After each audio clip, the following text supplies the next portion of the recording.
This week on Quality Digest Live, why Major League Baseball is still striking out when it comes to data analysis. That's right. Plus, can you build better quality through improved supplier management? We're going to find out when we come back.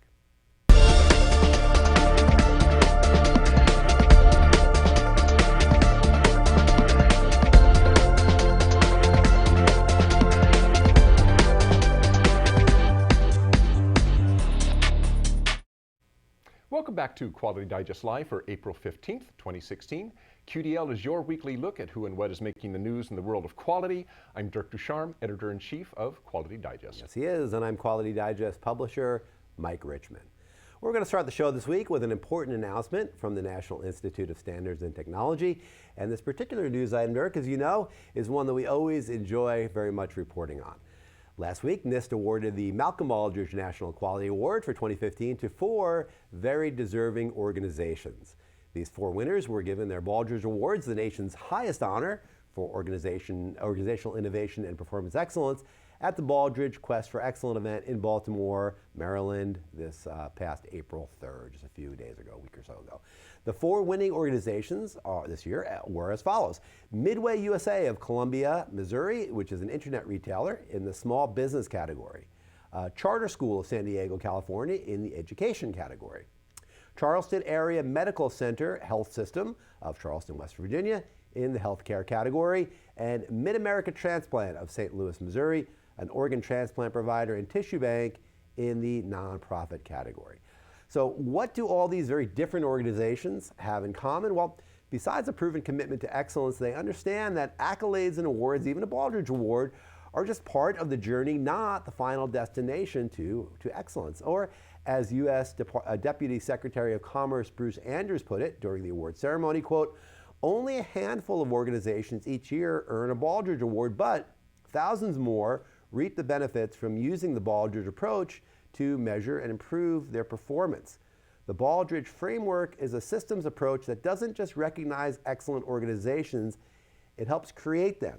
In other words, it's the journey, not the destination, as I said before. Bruce Andrews said essentially the same thing, that you reap the benefits of that by doing the process, by following the framework, and winning the award as an output is just an output, right? I mean, it's really not the purpose of going through that process. And in the time that we've covered the Baldrige, now it's been, well, gosh, we've covered the Baldrige and Quality Digest since the beginning, since '87. 100 organizations, 102 organizations now have won, and a few have won multiple times. But the common thing, and when we talked to people who won a Baldrige or participated, and we've talked to a Baldrige winner in the show last year, was that they followed the process. They were part of the journey to do that, not just to win the award. They didn't say, well, hey, we're going to win a Baldrige Award. They said, we're going to follow this framework, we're going to improve, and by that, we're going to become a better organization. It makes sense when you do it that way. One other thing that I should point out here, again, what again did we see this year? Medical device. Healthcare. Healthcare, sorry. And also, what did we not see this year?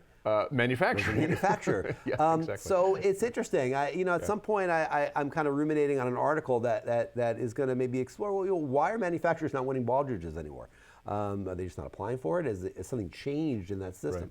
Right. But it's interesting. I mean, this to me is always an interesting thing to report on each spring is who won the Baldrige and getting their award and looking at these organizations a little more closely so all of you can kind of benchmark against them a little bit and improve your organizations as well. That's right. Well, another story out of NIST, actually. Researchers at the National Institute of Standards and Technology, otherwise known as NIST, have developed the first widely useful standard for magnetic resonance imaging, or MRI as they call it, of the breast, which is used to identify and monitor breast cancer. The NIST instrument, NIST calls these Phantom, will help standardize MRIs of breast tissue and ensure quality control in comparing images within and between medical research studies. And these Phantoms, they basically mimic the response of human tissue, and this can help test performance of medical imaging systems, and actually they can also be used to help compare MRI scanners against each other and to train operators. I mean, a lot of how operators are trained right now whether it's X-ray techs or MRI techs or ultrasound techs, is there's a lot of videos that they watch, and then of course they get to test on live subjects.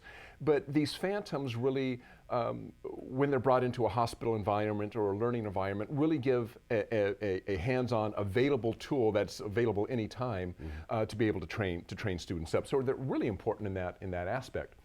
Another interesting thing about this phantom is that it supports something called quantitative MRI, which is increasingly used not only for breast cancer diagnosis and treatment monitoring, but also for imaging other parts of the body as well. And quantitative MRI is important because it's turning the MRI, it's allowing the MRI to become less of a camera and more of a scientific measuring instrument. I mean, a lot of these technologies, X-rays, MRIs, ultrasound, a lot of the analysis that is done with the images is qualitative.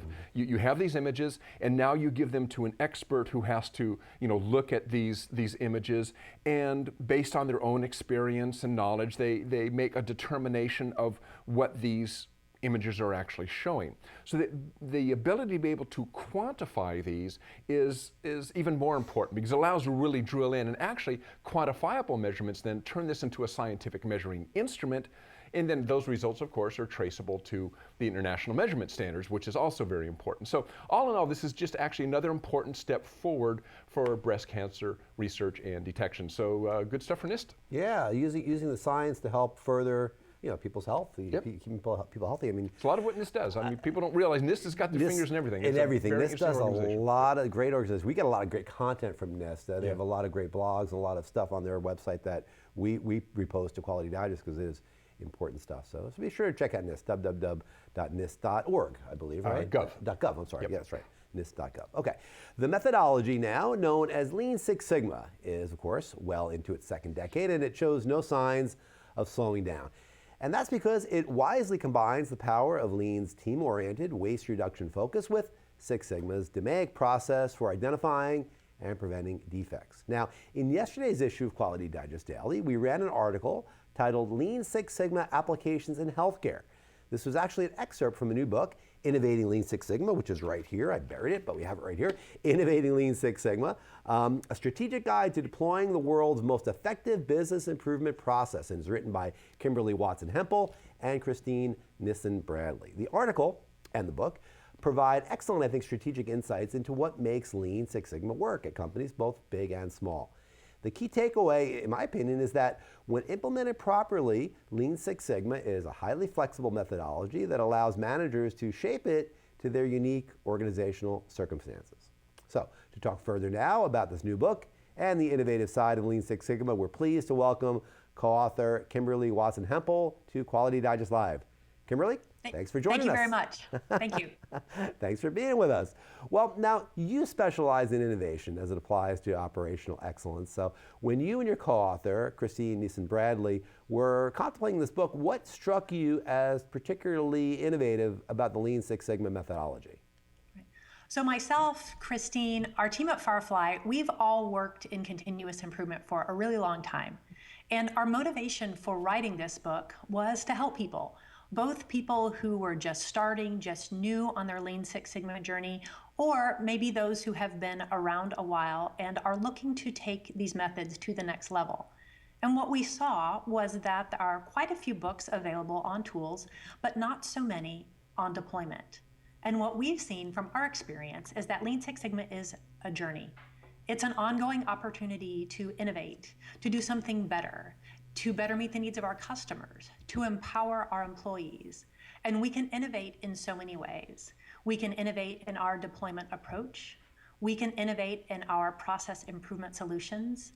And we can apply our continuous improvement methods to innovation. We should always be innovating. Now, the excerpt that we ran in Quality Digest Daily was specific to healthcare. But of course, Lean Six Sigma implementations have worked in pretty much every industry. What should managers in, say, manufacturing environments expect versus those in healthcare? All right, so, I love working in healthcare. I know many other quality professionals do as well, because it's an opportunity to improve patient care, help people get healthier, and also just improve focus on patients as customers. But as we all know, Lean Six Sigma methods and quality improvement in general originated mostly in manufacturing, and those methods still work great there. But one of the things that I see as a real difference between manufacturing and almost everything else is at some point when a company or a group of individuals put in a manufacturing process, someone thought through how that was going to work. Someone designed that process. In other industries, in transactional areas of business processes, often people are just trying to get their work done. And there wasn't a rigorous thought put into place on how those processes should accomplish that work, and they've just evolved over time. So there tends to be so much opportunity, both in non-manufacturing areas of manufacturing companies and other completely different industries, such as financial service or healthcare. There are similarities with healthcare, there are differences. One of the differences, I would say, is that the change management skills, the people skills that are always so important, are even more important on the healthcare side. We really need to get our nurses and our doctors on board in order to have a meaningful difference made with these programs that we can sustain in the long term. And you talk about individual applications and implementations, and you do offer in the book, I should say, a number of really interesting case studies, very successful case studies of what happens, when you innovate, when you do that properly. But I want to kind of maybe flip that on its head a little bit and look at maybe some of the ways in which Six Sigma, Lean Six Sigma can be implemented wrong. What have you seen that were mistaken implementations, and what would you suggest to maybe help correct those? Absolutely. So, my nature is to be an optimist, but, having been in this field about 20 years, I've seen some great deployments, but I've also seen quite a few that could have been better. And, this methodology has been around for a while. And one of the advantages of that is that the best practices are pretty well known. They're pretty established. We try to cover a lot of them in the book, but that doesn't mean that they're widely followed. And just a nugget on really what makes deployments successful, the way we think about it is there's a virtuous cycle of great strategic alignment, great people, and great projects. And when we have those all working together, the program is good and just gets better. On the other hand, if you don't have really great people engaged, we don't have meaningful projects, we're not well aligned with the strategy, then the deployment is going to suffer and it's going to get worse instead of better over time. I would also say that we need to be realistic about what outcomes we're expecting relative to what we're willing to invest. From time to time, you'll see a company with an expectation of really stellar results, but their plan is just to train up a couple people. They're not planning to take the time to put in the internal infrastructure or put in the support systems that are needed to maintain these things for the long term. However, the best practices in this area are known, and I would say that the information is available. Lean Six Sigma programs these days should have the information they need to be successful. And speaking of information, it's a nice segue. Businesses today they're awash in data. I mean, interpreting all that data, though, all that information really is the constant challenge. We talk about big data here in the show all the time. So can Lean Six Sigma projects help separate signals from noise? Yeah, so, big data is emerging and just continues. I have an engineering background, as I know you do as well, so it's just my nature to love more data availability. I think that increased data availability helps Lean Six Sigma programs in a few different ways. One of the challenges is in finding really great projects, and the more data that we have, the better informed we can be on the start. Also, a fundamental tenet of the methodology is that we want to be as data-driven as possible, and the more information that is available at the project level will only be helpful, both for identification, for improvement, and for long-term sustainment. Well, Kimberly Watson-Hemphill, founder and CEO of Firefly Consulting, and also, of course, author of Innovating Lean Six Sigma right there. Thank you for joining us today, talking to us a little bit about Lean Six Sigma and innovation. We really appreciate it. Thank you, and we'll be seeing you down the line and look forward to working with you more in the future. Mike, Dirk, thank you very much for the opportunity. I really appreciate it. Not a problem. Have a great day. Thank you. And by the way, there was as we mentioned, there is, if you click on the article link underneath the player page, it goes to an excerpt of the book, which happens to be on healthcare. If you work in healthcare, it's a really good chapter. And what's in that article is abridged. There's actually a lot more in healthcare than what's in that abridged excerpt. So if you work in healthcare, take a look at it. It's a very good little piece. And actually, the whole book is well written. So really well it's worth, if you work in Lean Six Sigma, it's definitely something to take a look at. It's worth doing. So yeah, again, right below the player page, right down there. Go ahead and check it out. Well, Dirk, it happens every spring. You know that movie? Did you ever see that movie? No. It happens every spring. No. Ray Milland, 1949. Oh, right. You know that one? Right. Yeah, he's a chemist. He's a chemistry professor, and a baseball. He's working on something. The baseball lands in his stuff that he's working on, and it turns out that the baseball then repels wood. So he figures out a substance that can repel wood. So of course he goes on and becomes a great pitcher and leads his team to the World Series. Well, that's baseball for you. That happens all the time, not really, but you know. But naturally, I think when April rolls around, I think about that movie because it happens every spring. But I also think about I think about baseball, right? I mean, this is the time of year when you sit around, you have a Pepsi or. You're a Sox fan, right? No. What are you talking about? A Mets fan. Come on. Jeez, my face may be red, but my heart is blue. The Mets. That's so you break out in hives there. Yeah. Anyway, this is April, as I say. When it rolls around, those of us who are big baseball fans, we like to sit around and like to watch our games with the beverage, Pepsi or whatever. Now, of course, I'm a big baseball fan. Yep. As is one of our regular contributors, Davis Balistracci, and he, as many of you know, can often be found in Quality Digest Daily, discussing the use or more often the misuse of statistics in performance improvement settings, often in hospitals. Well, Davis's two-part article, Data Torturing in the Baseball World, ran in QDD this past week, just in time for the opening of the season. And in these two articles, he discusses how professionals in the world of Major League Baseball, by which he means writers, managers, and front office execs, they still fail to grasp relatively simple statistical doctrine, such as the difference between variation caused by common causes and that caused by special causes. And hey, I mean, that's something that people in manufacturing or healthcare see all the time, right? Understanding what's common cause and what's special cause. Well, baseball has always been a stat-heavy game, and there are measures of performance for, I think, pretty much everything that happens in every game at every moment between the lines. It's actually getting worse or better, depending on how you want to look at it. Yeah. I mean, now they have dozens of cameras all the way through the stadium for every game, so they're capturing things like exit velocity of the ball off the bat, the release points of the pitcher, so they can do like a kinematic analysis of strain on elbows and shoulders. It's incredible, but all that data really is great, but interpreting it, like we just talked about with big data, is rather elusive. As an example, Davis looks at the various measurements of bullpens, the relief pitchers, the guys who come in after the starters blow out, and that they tend to wobble rather arbitrarily, it seems, between good and bad performance for individual teams from year to year. However, when Davis ran a basic analysis of means chart of these data, he showed that fully 90% of the team's bullpens lay between the upper and lower control limits. In other words, the variation in performance in almost all these cases can be laid at the feet of common cause. Right. Okay, there's no special causes. Yet, as Davis writes, baseball teams continue to search for some special cause to account for bullpen things like earned run averages or K rates or opposing OPS. And if you're a baseball fan, you know what all that means.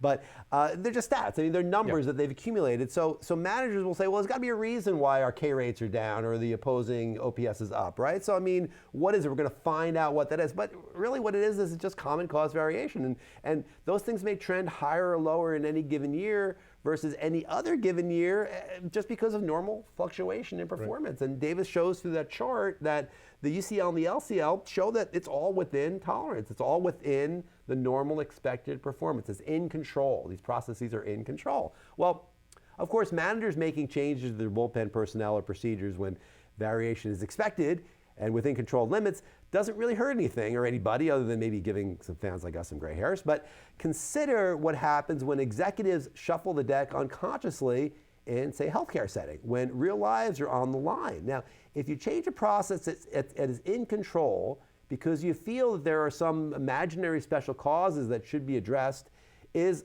a real good way of creating some real special causes that can directly cause some preventable errors. Right. I mean, so this is a lighthearted article. He does this every spring with a baseball thing, but he's making some really important points here that misunderstanding and misapplication of special cause versus common cause can have some really major disastrous consequences. I mean, if you're in a healthcare setting and your process is within control, well, if you're having these things that you think are special causes and you're changing the process, it could very well get worse. It could get out of control, and you're going to have some real special causes that could cause people serious illness or their lives. So it's important stuff to understand what's special cause and what's common cause. And these charts, the chart that he shows is a good example of how you understand that.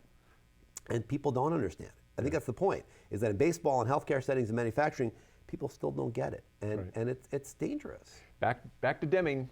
Yeah. Back to Deming, guys. Back to Deming, chasing the target. Well, really back to Short. I mean, Really, absolutely. Back to Short. Yeah. But Davis does this every year. He does a baseball article that's always fun to read, and check that one out. Again, it's right below the player page, right down there. There you go. Okay. Well, because global supply chain networks are becoming easier and easier to establish, manufacturers and suppliers have to connect, interact, and integrate in ways unheard of before. I mean, if you think about it, it used to be that relationship was you're a vendor and I deal with you as a vendor. You either give me a good price or you don't, and if you don't, I move to somebody else. Right. But anymore, it's more of a partner type relationship than a strict customer supplier one. And because of that, these partners are looking for new and direct ways to collaborate effectively in their handling of quality events in order to achieve their goals, financial goals or otherwise. So effective supplier management is a critical component of a company's overall approach to quality management. And here with us this morning to talk a little bit more deeply about the subject is Joby George, a product manager at Sparta Systems. Good morning, Joby. Hey, Dirk. Hey, Mike. How are you? Pretty good. Thanks for joining us this morning. No problem. Well, I'd rather talk about baseball than quality. Yeah, this is true. Yeah, much more fun, much more interesting than what are we talking about? Quality. Quality. That's such an exciting supply subject. chain. It's great. Yeah. Yeah. All right. What are some of the leading indicators as to why a customer should collaborate with a supplier more? Sure. So quality is a cornerstone of manufacturing excellence, but often it's very ignored from a technical perspective. Some of these companies are forced to use paper or Excel processes, and sometimes that's very hard to collaborate with your suppliers or partners if you're using paper. For example, 65% of companies are outsourcing. From 1999 to 2011, there's been 135% increase in product recalls, and over half the issues that a customer faces is because of their supplier chain. So we see the trends, and now the challenge is recognizing that there is a wall between a company and their suppliers and figuring out ways to remove that wall, and so they can improve the collaboration, so they can improve product and patient safety. And this is where technology can play a key role in helping collaboration, helping reduce those product recalls and reduce those customer-facing issues. Now, Joby, I know that your company, Sparta Systems, of course, we work closely with you guys.